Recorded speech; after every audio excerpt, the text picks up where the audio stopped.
ప్రాజెక్టులలో ఒకటైన Srisailam left bank canal project గత 2 దశాబ్దాలుగా నిర్మాణంలో ఉంది. ఇటీవల ఈ ప్రాజెక్టులో చోటు చేసుకున్న ప్రమాదం దీని భద్రతా ప్రమాణాలు, నిర్మాణ నాణ్యతపై అనేక ప్రశ్నలను లేవనెత్తింది.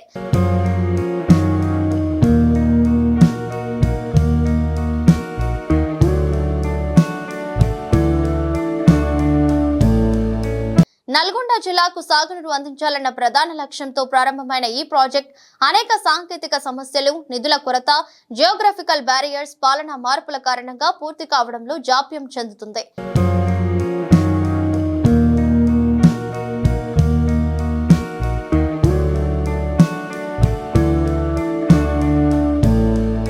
ఎస్ఎల్బీసీ ప్రాజెక్ట్ ఉమ్మడి ఆంధ్రప్రదేశ్ ప్రభుత్వం చేపట్టిన జలయజ్ఞం పథకంలోని ప్రధాన సాగునీటి ప్రాజెక్టులలో ఒకటి. 2004లో అప్పటి ముఖ్యమంత్రి వైఎస్ రాజశేఖర రెడ్డి ఈ ప్రాజెక్టుకు పునాది వేశారు. ప్రధానంగా నల్గొండ జిల్లాలోని దేవరకొండ, మునుగోడు ప్రాంతాలకు సాగునీరు, తాగునీరు అందించేందుకు ఈ ప్రాజెక్టును రూపొందించారు. శ్రీశైలం బ్యాక్ వాటర్ ను వినియోగించి ప్రత్యేకంగా ఫ్లోరైడ్ ప్రభావిత ప్రాంతాలకు నీటిని అందించడానికి ఈ ప్రాజెక్టు ఎంతో ఉపయోగకరంగా మారనుంది. శ్రీశైలం ఎడమ గట్టు నుంచి నల్గొండ జిల్లా వరకు 43.93 కిలోమీటర్ల సొరంగ మార్గం నిర్మించాల్సి ఉంది. ఈ ప్రాజెక్టు పూర్తయితే 3 లక్షల ఎకరాలకు సాగునీరు అందించగల సామర్థ్యం ఉంది.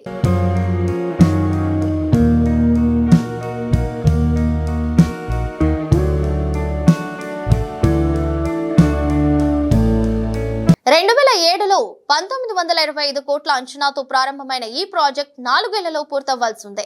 అయితే అనేక సాంకేతిక సమస్యలు, పర్యావరణ అనుమతుల ఆలస్యం, నిధుల కొరత, టన్నెల్ పనుల్లో వచ్చిన అడ్డంకుల కారణంగా ఇప్పటికీ పూర్తి కాలేకపోయింది. ప్రాజెక్ట్ నిర్మాణం నల్లమల్ల అటవీ ప్రాంతంలో ఉండటం ప్రధాన అవరోధంగా మారింది. పర్యావరణ అనుమతులు తీసుకోకపోవడం, అటవీ శాఖ ఆమోదం పొందడం చాలా సమయం తీసుకుంది. ప్రాజెక్ట్ నిర్మాణానికి అవసరమైన భూసేకరణ, రహదారి వస్తువుల మెరుగుదల ఆలస్యం కావడంతో పనులు ముందుకు సాగడం లేదు. టన్నెల్ బోరింగ్ మిషన్ సాయంతో టన్నెల్ పనులు జరిపేందుకు ప్రణాళికలు వేయబడ్డాయి. అయితే ఈ మిషన్ 2 సార్లు శ్రీశైలం బ్యాక్ వాటర్ భారీ వరదల వల్ల నీటిలో మునిగిపోయింది.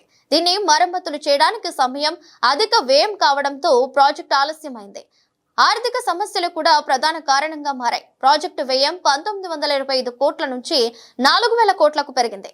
ఇంకా పూర్తి కావాలంటే 2000 కోట్ల వరకు నిధులు అవసరమవుతాయి. వివిధ ప్రభుత్వాల మార్పులు, ప్రాజెక్టుపై దృష్టి తగ్గడం కూడా పనుల ఆలస్యానికి దారితీసింది. నాకు మంత్రి అయిన తెల్లారే నీ ఎస్ఎల్బిసి, నీ బ్రాహ్మణ వెల్లోలా పూర్తి చేసుకో, నీకు నేనున్నానని చెప్పి మాటిచ్చి ఉత్తమ్ కుమార్ రెడ్డి గారు గౌరవనీయులు, మన జిల్లాకే చెందిన వారు, డిప్యూటీ సీఎం గారు కూడా అండగా ఉంటూ ఆ ప్రాజెక్టులన్నీ కూడా సీఎం గారు, ఉత్తమ్ కుమార్ రెడ్డి గారు ఆ మిషన్ బోరింగ్ ఆగిపోయి ఎప్పుడో ఆగిపోయింది, ఖరాబ్ అయి నన్ను గవర్నమెంట్ పైసలతో అమెరికా పంపించి ఉత్తమ్ కుమార్ రెడ్డి గారు లేఖ రాసి సీఎం గారిని ఒప్పించి సీఎం గారు కూడా పైకి ఆ కంపెనీతో మాట్లాడి ఈరోజు 2వ బోరింగ్ మిషన్ కూడా రిపేర్ చేస్తున్నాం. వచ్చే నెలలో జనవరి 2 చివరిలో పూర్తి చేపించి మరో సొరంగాన్ని మొదలు పెడితే 2 సంవత్సరాలలో కాకపోతే ఇంకా 3-4 నెలలు ఆలస్యమైనా దాన్ని పూర్తి చేపిస్తానని గ్రీన్ ఛానల్లో పెట్టి ఈరోజే బ్రాహ్మణ వెల్ల ప్రాజెక్టు కూడా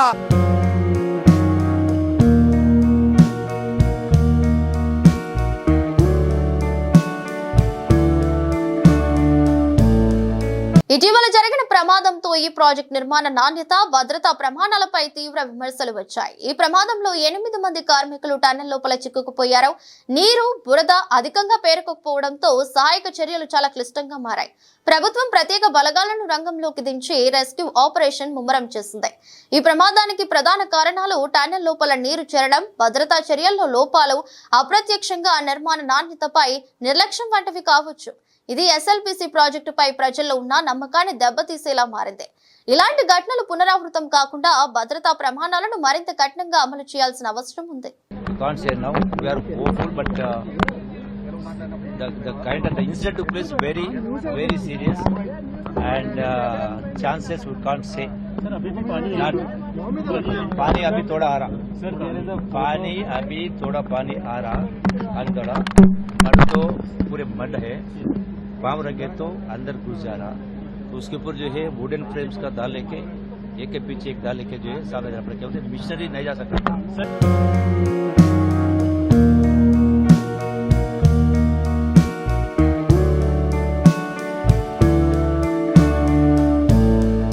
ప్రస్తుతం అధికారంలో ఉన్న తెలంగాణ కాంగ్రెస్ ప్రభుత్వం 2026 జూన్ లోపు ఈ ప్రాజెక్ట్ ని పూర్తి చేయాలని లక్ష్యంగా పెట్టుకుంది. సీఎం రేవంత్ రెడ్డి సంబంధిత మంత్రులు ఈ ప్రాజెక్టుపై ప్రత్యేక సమీక్షలు నిర్వహించారు. ప్రాజెక్టు పూర్తయ్యేందుకు ఇంకా 2 ఏళ్లు పట్టొచ్చు. ప్రస్తుతానికి ఎస్ఎల్బీసీ పూర్తి కావడానికి మరో 2,000 కోట్ల రూపాయలు అవసరం ఉంటున్నాయని అంచనా. నిధుల కేటాయింపులు పూర్తయితే టన్నెల్ పనులు వేగంగా జరుగుతాయని ప్రభుత్వం ప్రకటించింది.